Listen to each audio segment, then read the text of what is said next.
Doctor असीम गुप्ता अपने LNJP hospital में एक बहुत सीनियर डॉक्टर थे, एनेस्थेलॉजिस्ट थे। आईसीयू में उनकी ड्यूटी थी और कोरोना के पेशेंट्स का इलाज करने का उनकी ड्यूटी चल रही थी पिछले कुछ महीनों से। उनके सभी साथी बताते हैं कि कितनी शिद्दत के साथ और कितनी मेहनत के साथ वो पेशेंट्स की सेवा किया करते थे। कोरोना के मरीजों की सेवा करते करते 3 जून को उन्हें खुद कोरोना हो गया। अस्पताल में भर्ती हुए और अंत में वो कोरोना से लड़ते लड़ते हम सबको छोड़ के चले गए। उनकी वाइफ भी डॉक्टर हैं। आज सुबह उनकी वाइफ से मेरी लंबी बात हुई। उनकी वाइफ को भी कोरोना हो गया था, लेकिन उनकी वाइफ कोरोना से बाहर निकल आई हैं और वो अब स्वस्थ हैं। हम सब प्रार्थना करते हैं कि डॉक्टर असीम गुप्ता की आत्मा को भगवान अपने चरणों में जगह दे। ऐसे लोगों की वजह से ही आज हम लोग कोरोना से लड़ पा रहे हैं। डॉक्टर असीम गुप्ता हम सब लोगों के लिए बहुत बड़ी प्रेरणा हैं और हम सब दिल्ली वासी और देशवासी उनकी इस सेवा को नमन करते हैं। दिल्ली सरकार उनके सम्मान में उनके परिवार को 1 करोड़ रुपए की सम्मान राशि देगी। उनकी जान की कोई कीमत नहीं है। ऐसे लोग देश की, इंसान की सेवा करते करते हंसते हंसते छोड़ के चले जाते हैं, लेकिन उनके जाने के बाद ये एक छोटी सी राशि है जो देश की तरफ से, लोगों की तरफ से, दिल्ली के लोगों की तरफ से उनके परिवार को दी जाएगी। कुछ दिन पहले तक, कुछ हफ्ते पहले तक दिल्ली में बेड्स की बहुत समस्या थी। लोग अस्पतालों के दर दर की ठोकरें खाते थे। अगर कोई घर में कोरोना से बीमार हो जाए तो एक अस्पताल से दूसरे अस्पताल, दूसरे से तीसरे अस्पताल, जिस अस्पताल में जाते थे सुनने को मिलता था कि बेड भरे हुए हैं, बेड भरे हुए हैं, बेड खाली नहीं है। मेरे पास बहुत फ़ोन आते थे। रात रात भर में जाग के लोगों के लिए अलग अलग अस्पतालों में बेड्स का इंतजाम करता था। पिछले 1 महीने में हम लोगों ने कई कदम उठाए जिसकी वजह से आज दिल्ली में बेड्स की कमी नहीं है।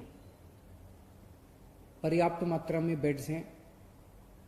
13,500 अभी बेड्स हैं कोरोना के, और उनमें से केवल 6,000 भरे हुए हैं, 7,500 खाली हैं। तो बेड्स की कमी नहीं है। लेकिन पिछले कुछ दिनों से मैं देख रहा हूं प्लाज्मा को लेके काफी अफरा तफरी मची हुई है।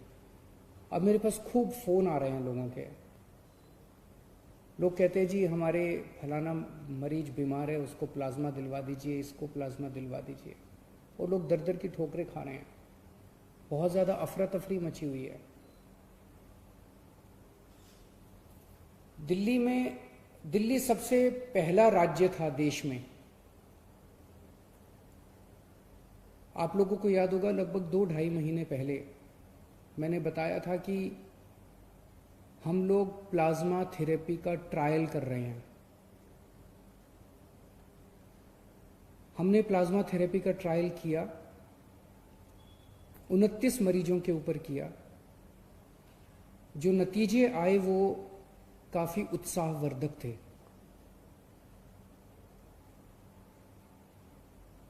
कोरोना में 2 चीजें होती हैं मरीज को। एक तो उसका ऑक्सीजन का लेवल कम हो जाता है। हमारा ऑक्सीजन का लेवल 95 होना चाहिए, ये अगर 90 पहुंच जाता है, 85 पहुंच जाता है, 80 पहुंच जाता है तो खतरनाक हो जाता है। तो एक तो ऑक्सीजन का लेवल कम हो जाता है और दूसरा रेस्पिरेशन का लेवल बहुत ज़्यादा बढ़ जाता है, सांस फूलने लगती है। रेस्पिरेशन का लेवल 15 होना चाहिए, ये 20 पहुंच जाता है, 25 पहुंच जाता है, 30 के ऊपर पहुंच जाता है।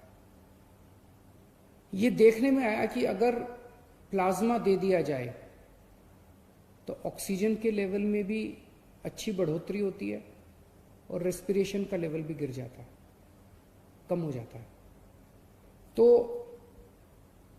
29 पेशेंट्स को हमने दिया, उसके अच्छे नतीजे आए, उसे हमने केंद्र सरकार को सौंपा और उसके आधार पे केंद्र सरकार ने दिल्ली सरकार के अस्पतालों में भी और कई प्राइवेट अस्पतालों में भी प्लाज्मा थेरेपी करने की इजाजत दी। अब प्लाज्मा थेरेपी की तो इजाजत मिल गई, लेकिन प्लाज्मा कहां से आए? प्लाज्मा वो लोग दे सकते हैं जो अभी कोरोना जिनको हुआ और वो ठीक हो गए। जिन्हें कोरोना हुआ और वो ठीक हो गए, उनके खून के अंदर एंटीबॉडीज बनती हैं जो उन्हें कोरोना से बचाती हैं। अगर उनके खून से प्लाज्मा निकाल के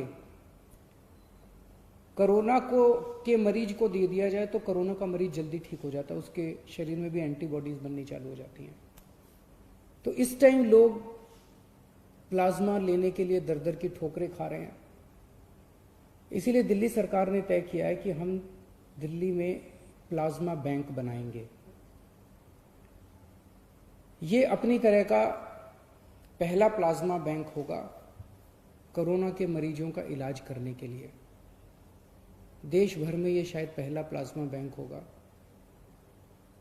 हम ये नहीं कह रहे कि केवल सरकार प्लाज्मा ले पाएगी और अगर कोई प्लाज्मा डोनेट करना चाहे तो कोई और नहीं ले सकता, हम ये नहीं कह रहे। अगर कोई फैमिली है, उन्हें प्लाज्मा चाहिए, उनका दूसरा कोई रिश्तेदार है, वो कोरोना से ठीक हुआ, वो दे रहा है, तो ले लें, हमें कोई दिक्कत नहीं है। जो हमारा मकसद है, जो अभी एफर्ट्स चल रहे हैं उसको और मजबूत करना, उसको कमज़ोर करना नहीं है।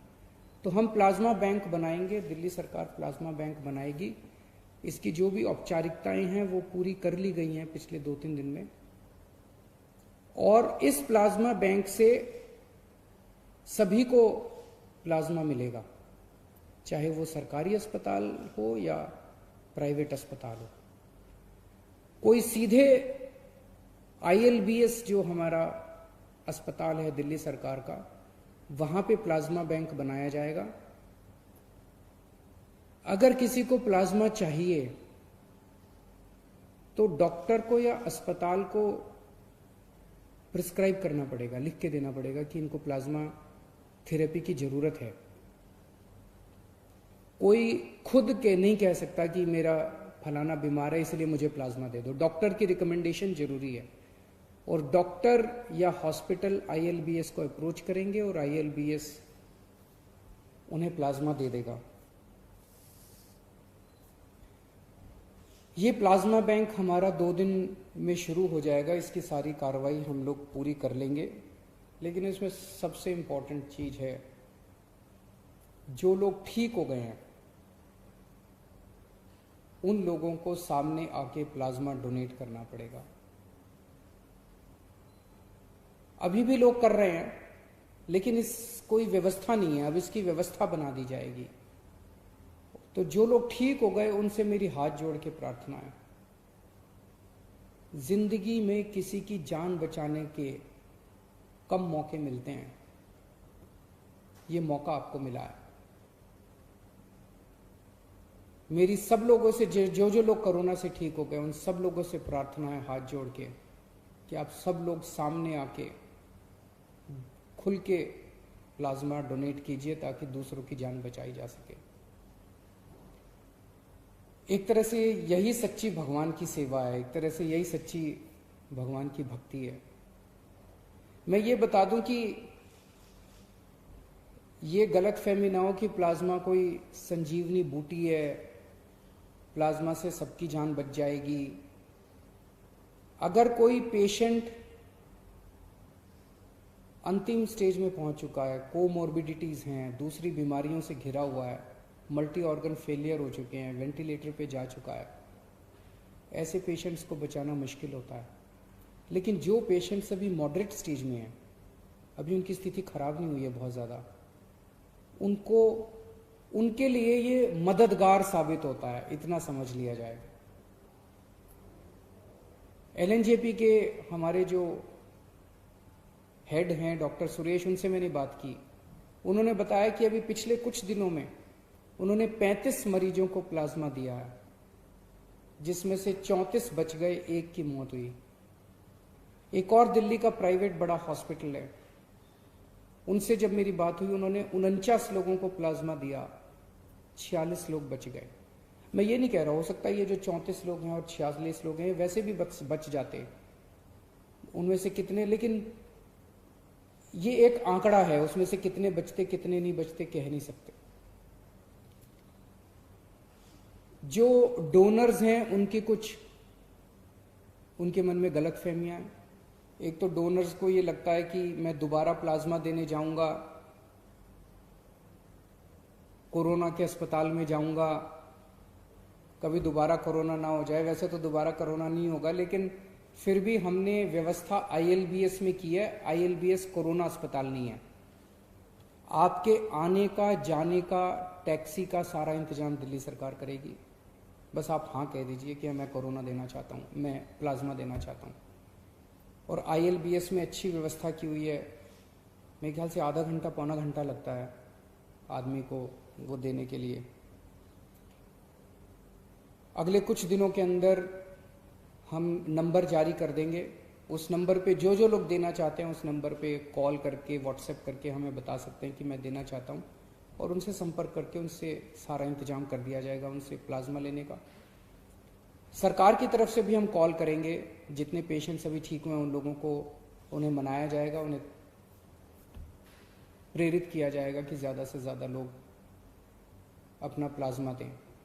और ये जितने एंटीबॉडी टेस्ट हो रहे हैं, ये एंटीबॉडी टेस्ट से भी बहुत सारे ऐसे लोग हैं जिन्हें कोरोना हो गया, ठीक हो गए, पता भी नहीं चला। एंटीबॉडी टेस्ट से पता चलेगा कि उसके अंदर एंटीबॉडीज बन रही हैं, वो कोरोना होकर ठीक हो चुका है।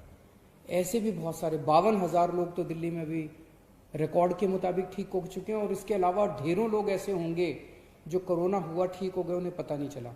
ऐसे सब लोगों को प्रेरित किया जाएगा ताकि वो ज़्यादा से ज़्यादा प्लाज्मा दें और हम और ज़्यादा से ज़्यादा लोगों की मदद कर सकें, उनकी जान बचा सकें। और इसमें सबसे अहम भूमिका मीडिया की होगी। इसमें कोई पार्टीबाजी नहीं, कोई राजनीति नहीं, हमें सबकी जान बचानी है, चाहे वो किसी भी धर्म का हो, किसी भी जात का हो, किसी भी पार्टी का हो।